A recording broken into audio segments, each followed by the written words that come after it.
Hello everyone. I think I'm now alive on YouTube. I'm not sure, but hopefully this works. I'm also going to try and set this up to stream on Twitch and on Kick. So let's see if this works. Um,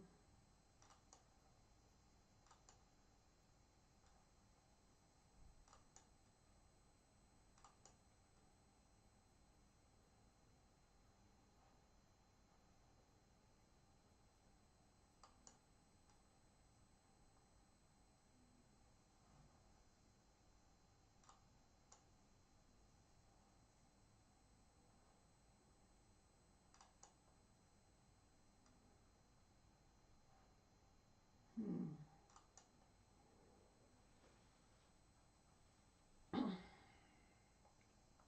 Well, I don't know.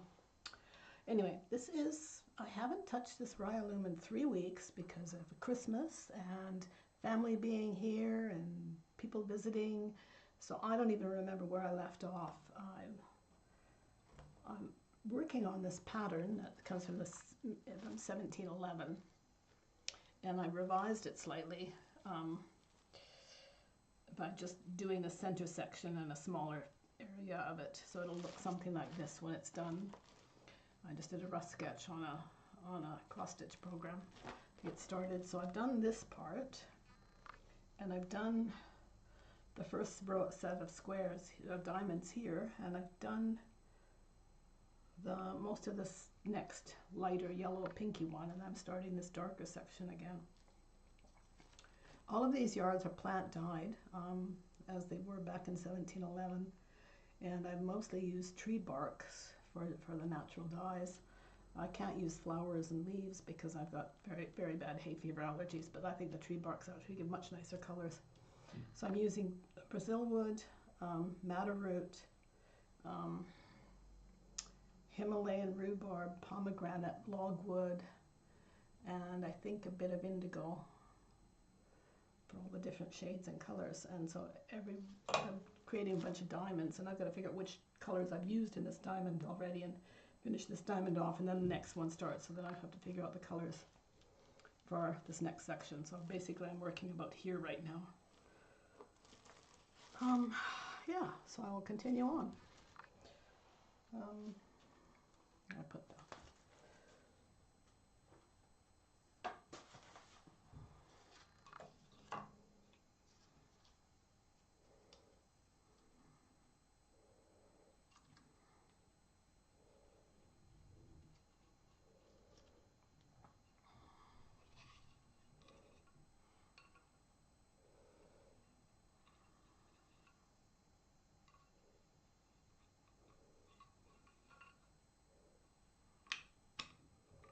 because I am doing live streaming and I'm working while I'm doing this, I'm not going to be chatting a lot, but if you have questions, put them in and type them in, and I will try and answer them later.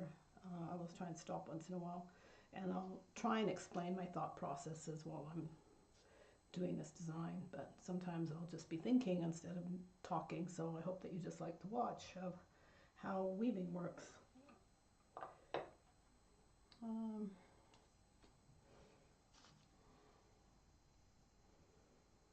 I'll do the dark colors first because then it's easier to tell what everything else is. I'm using 3 strands of yarn for every knot. And the Raya rug knots are the same as Turkish carpet knots, the Geordies knots, but they're just on a bigger scale. But it's done the same way.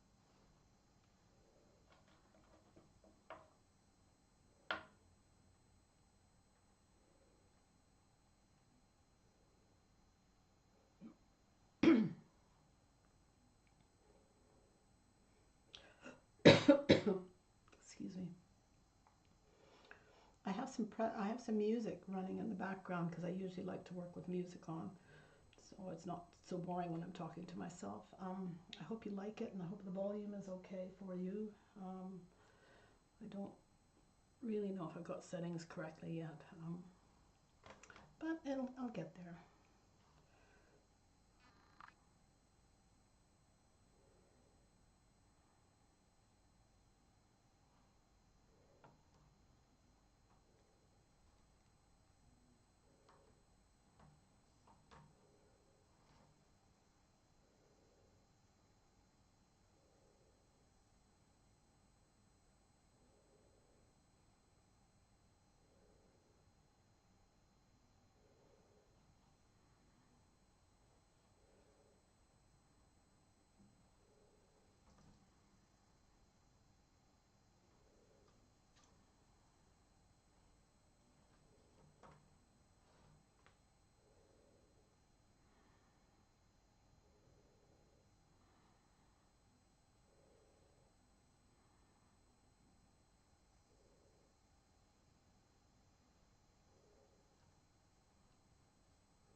I don't know if this is working because YouTube doesn't tell me. Oh, it is working. How odd.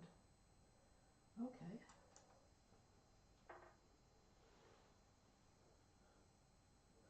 Yay, I think my stream is working. Thank goodness.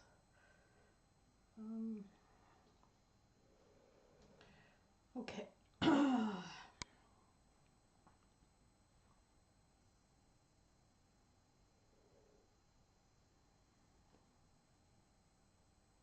Nope.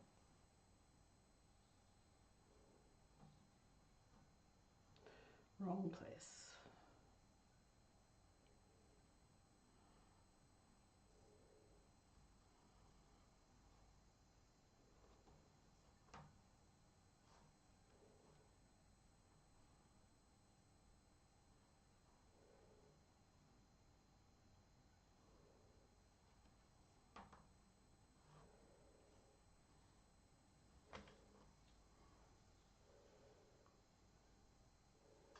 Next one is light yellows. Light yellows.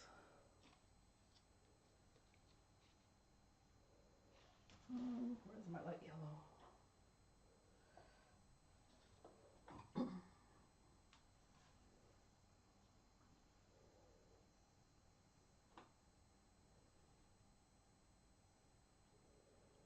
It's those ones.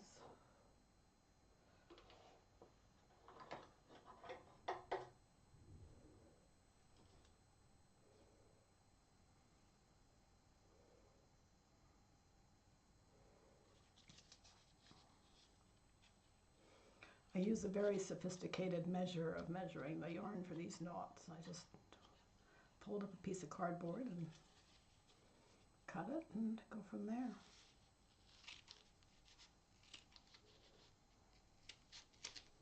If there's any longer pieces, once the whole rug is woven and finished, then I do a trim. I give it all a little bit of a haircut afterwards. So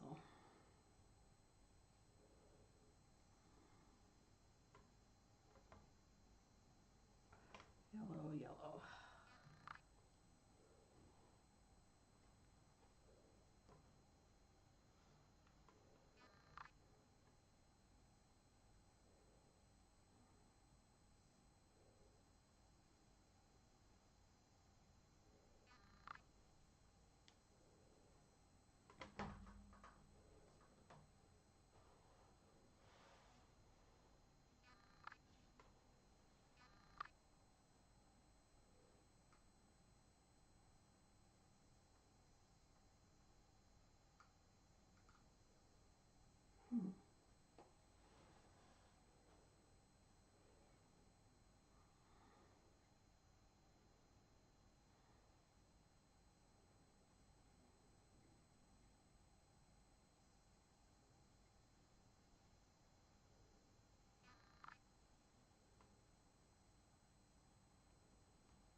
That doesn't look right, does it?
Okay, next one is going to be light pinks. Pinky orange. Um,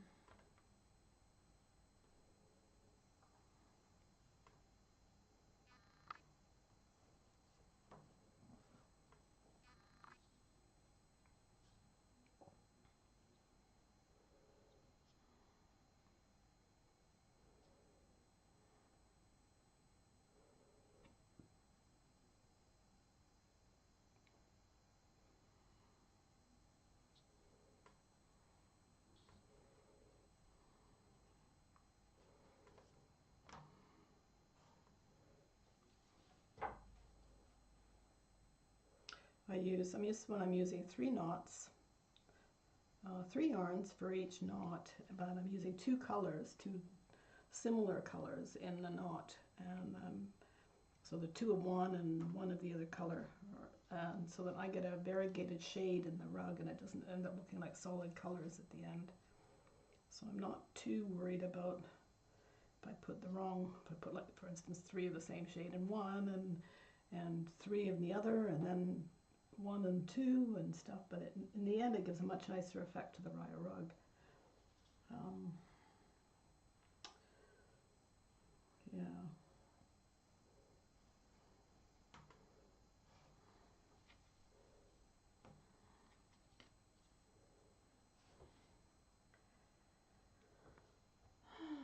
Next one. Oh, there's still one there.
Next one is a bright yellow. Bright yellow.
Oh, I needed a pink there.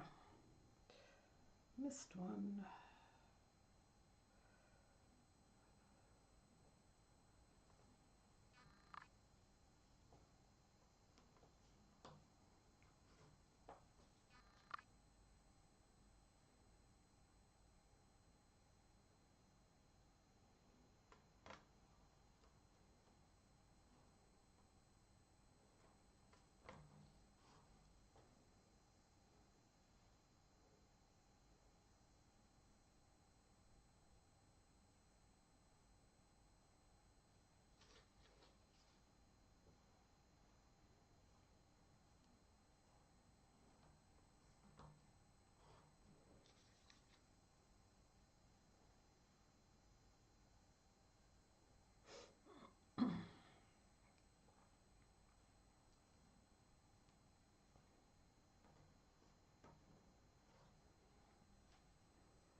blues, gray blues.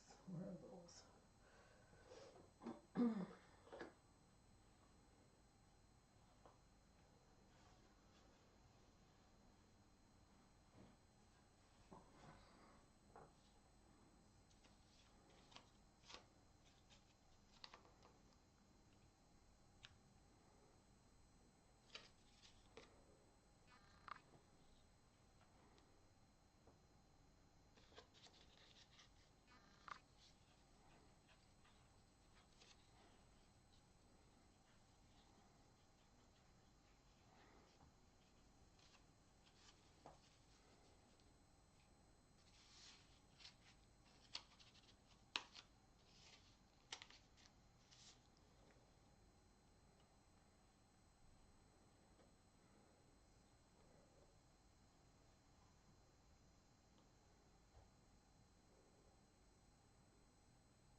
Oh, one there.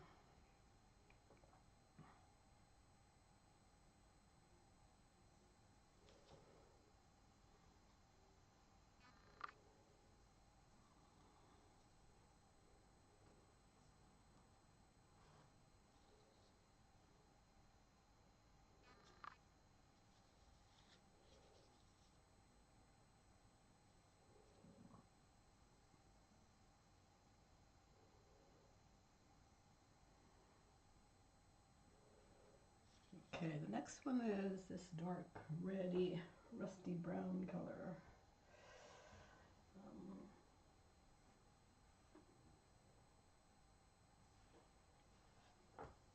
Not that one. Where is it? Where is it? Where is it?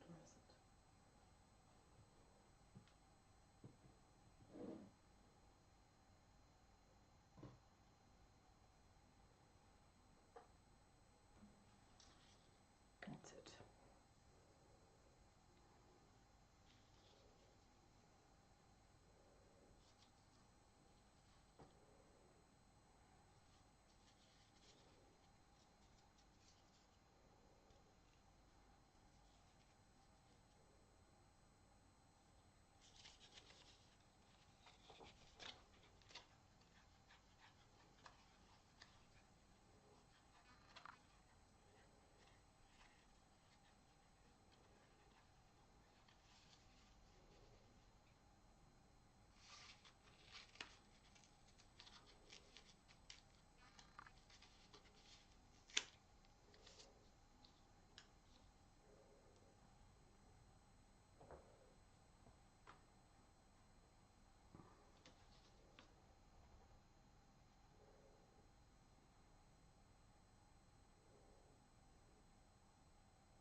Yeah, the rye rugs and things were started in Finland and Norway and Scandinavian countries in I think in the 1600s, and they started out just as horse blankets or putting on a carriage or something, and they weren't colorful, and then they decided to make them colorful and works of art and also be functional. So they were used as blankets and then hung on the walls because walls were drafty.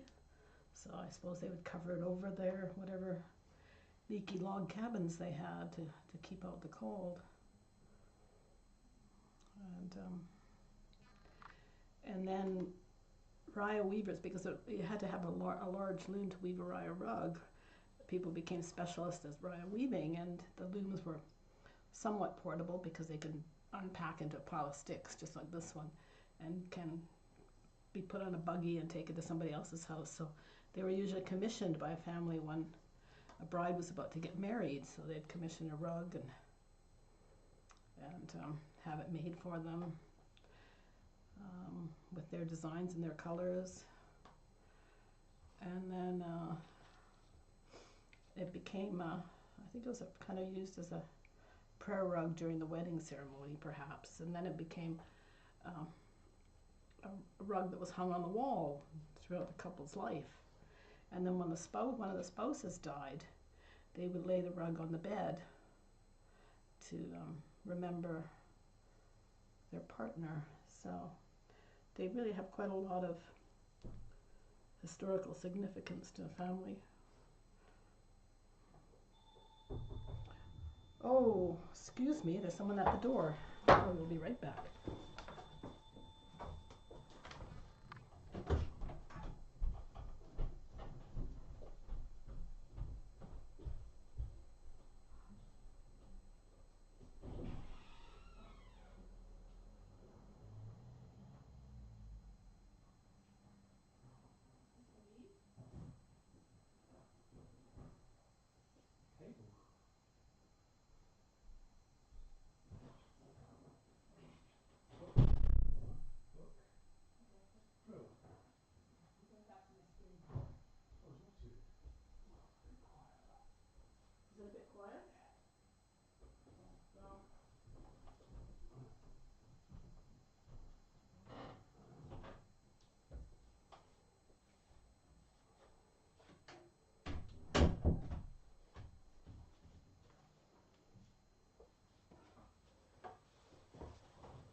Okay, sorry about that.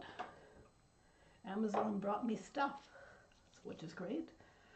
Now I can get the rest of my cabling done outside to set up my studio outside in the big studio.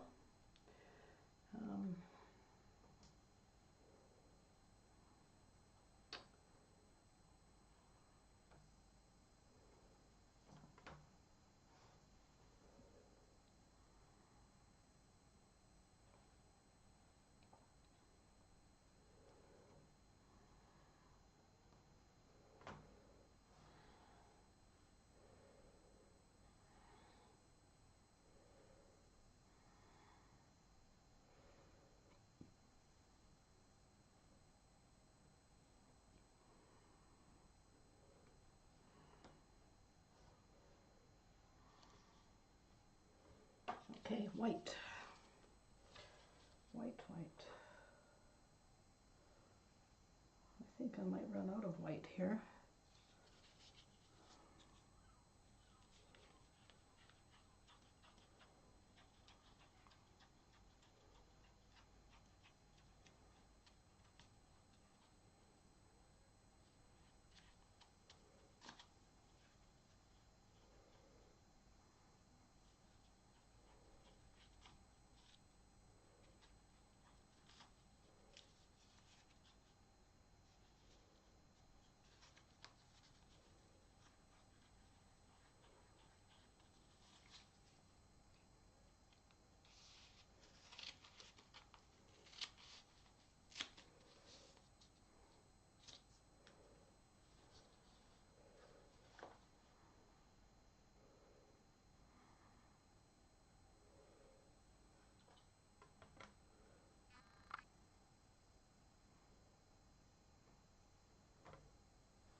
Okay, now after a row of knots, I weave 6 rows of tabby and twill between each row. So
Okay, that's all I'm going to do today.